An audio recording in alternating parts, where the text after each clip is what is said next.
I never thought I'd feel this way at 73. I always imagined my later years filled with quiet joys, watching my grandchildren grow, helping my children, maybe even traveling a little with my wife, Margaret. But that Christmas, I realized how wrong my dreams had been.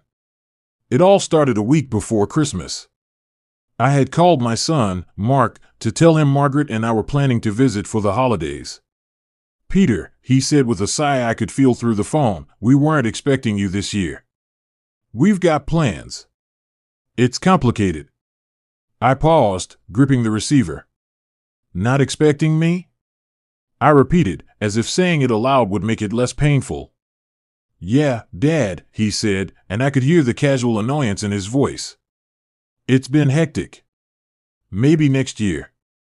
That's when something inside me snapped. All my life, I had sacrificed. I worked 2 jobs to put Mark through school. I co-signed loans for him when he started his business.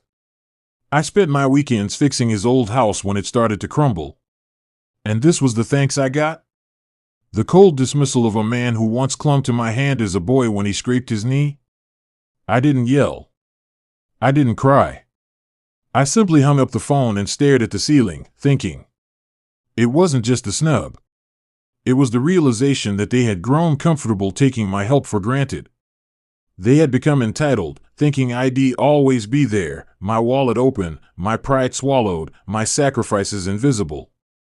And that's when I thought of the mortgage. I have always been a patient man. Impulsive acts are for young people who haven't learned the quiet power of strategy. I spent the next few days thinking, calculating, and observing. I reviewed their mortgage records. They had no idea I had been quietly helping them for the past 3 years. Every payment, every interest fee, I had covered without complaint. I had become their silent benefactor, the shadow in the background that allowed them to live comfortably. Mark and his wife, Vanessa, had no idea. I was invisible, except when I was needed financially. And now, after that dismissive phone call, it was time for me to remind them that invisibility has a cost. The plan was simple but effective. On Christmas Eve, I called their bank, not to pay, but to halt the upcoming mortgage payment. I spoke politely, stating that the account holder's instructions were to cancel the upcoming transaction. They asked for verification, and I provided it calmly. All legal, all correct. The payment would not go through. Then I waited. On Christmas morning, Margaret and I drove to their house, pretending we were oblivious to the chaos we were about to unleash. I smiled at Margaret, who had no idea what I had done. She thought I was simply upset about Mark's dismissal. She had no clue we were about to see real consequences. We arrived, and the house was bustling. Decorations everywhere, a perfect Instagram-ready Christmas, filled with laughter and the smell of fresh cookies. Mark opened the door, surprised to see us. "Dad, Mom, I didn't expect." I cut him off with a smile. "Merry Christmas, Mark." "Merry Christmas, Vanessa." They stepped aside, and we entered. Everything seemed normal. I poured a cup of coffee and watched them. It wasn't long before the first sign of complacency. Vanessa's phone rang, an automated alert from their bank. I saw the subtle change in her face, the slight narrowing of her eyes, the confusion. She whispered something to Mark, and he frowned. "What is it?" I asked casually. "Nothing," Mark said too quickly. He glanced at Vanessa, who shook her head, muttering, "It's probably a glitch." I smiled inwardly. A glitch, indeed. By late afternoon, the tension in the house was palpable. The bank had confirmed the missed payment, and suddenly, their perfect Christmas began to wobble. Packages remained unopened. The fireplace, which had been burning so cheerily, now seemed like a spotlight on their anxiety. Mark tried to remain composed, but he kept checking his phone, muttering under his breath. Vanessa's smile was gone. The children, oblivious, continued to tear into their gifts, but I could see the worry behind their innocent eyes. "Everything all right?" I asked, trying to sound naive, sipping my coffee. Yes, it's just." Mark trailed off. He looked at the computer screen, his face paling. The mortgage. It didn't go through. I leaned back. Really? That's strange. Maybe the bank had a technical error.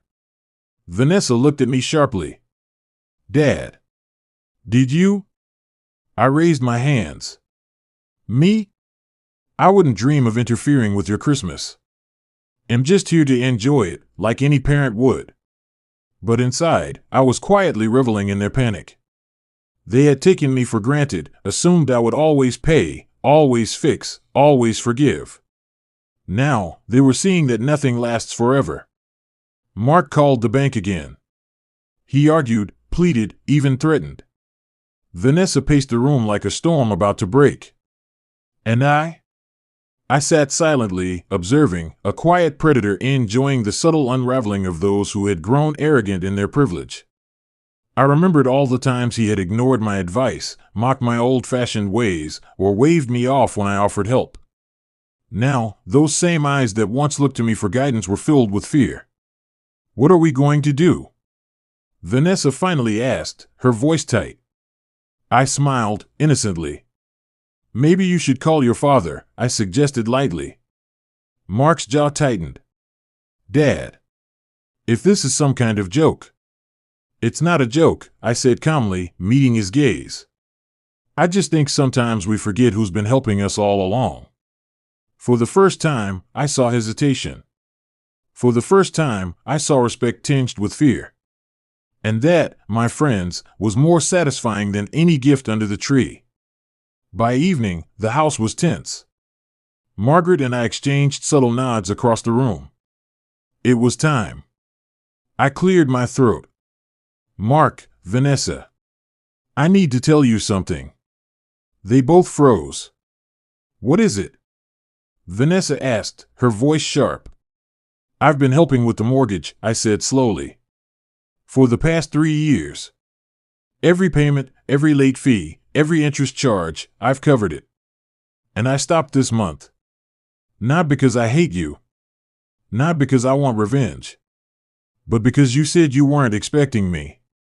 Mark's face turned red, a mix of anger, shame, and disbelief. You what? I canceled the payment, I said plainly. Legally, properly. I didn't hack anything. I didn't steal. I just stopped paying. Vanessa gasped. You can't do that. I smiled. Oh, I can. And I did. And now you see what it feels like to be taken for granted. To be ignored. To be invisible when someone is silently carrying you. The room was silent. The kids, confused, looked between their parents and me. Mark sank into a chair, gripping the armrests. Vanessa's mouth opened and closed, but no words came out. I stayed for the rest of the evening. I didn't gloat. I didn't mock. I simply existed as a reminder of the invisible work, the sacrifices, the quiet endurance of age. Dinner was tense, awkward, but not hostile. Every bite of turkey was a silent reminder to Mark and Vanessa, I had power, yes, but more importantly, I had the patience to wield it correctly. When the kids finally went to bed, Mark came to me. His eyes were red, and I could see the shame etched into his face. Dad. I'm sorry. I didn't mean what I said. We didn't think. I nodded. I know, Mark. That's the problem. You never think about the people who are always there for you. I understand now, he said quietly. We won't take you for granted anymore. Good, I said. Because the next time, I might not be so patient. The mortgage was eventually paid, of course. I resumed my payments, but the lesson lingered longer than any transaction. For weeks, Mark and Vanessa treated me differently. There was respect. There was acknowledgement. There was even gratitude. It wasn't about money. It was about recognition. About finally seeing me, not as a wallet, not as an obligation, but as a human being with limits, with pride, with the right to say no. That Christmas, I realized something profound. Revenge doesn't have to be cruel. It doesn't have to humiliate. Sometimes, the simplest act, removing what is taken for granted, is enough to awaken the conscience of those who forgot respect. And at 73, I finally felt in control, finally felt sane, and finally felt at peace. Now, looking back, I laugh quietly to myself. Not at Mark or Vanessa, but at the foolishness of taking parents for granted. Margaret and I spent a quiet New Year's together, sipping wine by the fire, remembering that Christmas not with anger, but with a sense of justice served. I learned that age doesn't make you weak. It doesn't make you powerless. It makes you clever, patient, strategic. And when you combine wisdom with a quiet resolve, even the smallest acts, like skipping a mortgage payment, can teach lessons louder than any shouting match ever could. From that year on, Mark and Vanessa never forgot me again. And I never missed a chance to remind them, respect is earned, gratitude is necessary, and every parent has limits.